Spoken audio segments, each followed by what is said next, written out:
the girl noticed something strange while video chatting with her boyfriend. The lightning in the sky on her boyfriend's end was too frequent. But before she could figure out what was going on, the video call was completely interrupted due to a loss of signal.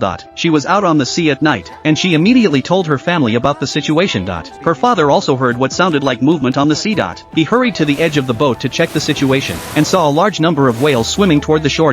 He speculated that a storm might be approaching, causing the whales' magnetic fields to become disrupted and leaving them lost at sea.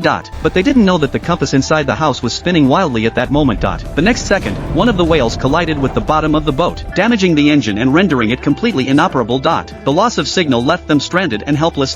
Fortunately, they were anchored on a frequently traveled shipping route. They noticed something approaching on the radar. Then they heard a growing rumbling sound. They hurried to the deck to investigate. They saw a flaming rock crashing into the sea surface.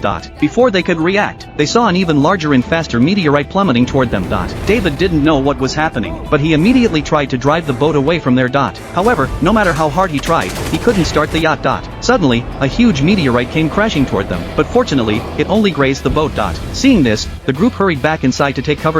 However, as more and more meteorites fell, the sea became turbulent. They could only put on their life jackets. Leave it to fate. 2 days later, the sea finally calmed down, but the scene outside was even more bewildering. A large amount of seawater had simply vanished. Only the fish and shrimp on the deck proved that they weren't hallucinating. What was even more despairing was that they only had enough food and water to last a few days. The youngest son released a balloon into the sky. That way, if anyone passed by, they would be able to spot them immediately. David also kept trying to use the radio to send out a distress signal. Unexpectedly, he actually received a response shortly after. The other party was an ocean explorer, who was conducting deep-sea exploration when the disaster struck. Tony explained that the magnetic field reversal had triggered various natural disasters, and stated that the Earth's magnetic field might reverse again in 7 days. At that time, the seawater flowing to other areas would also flow back.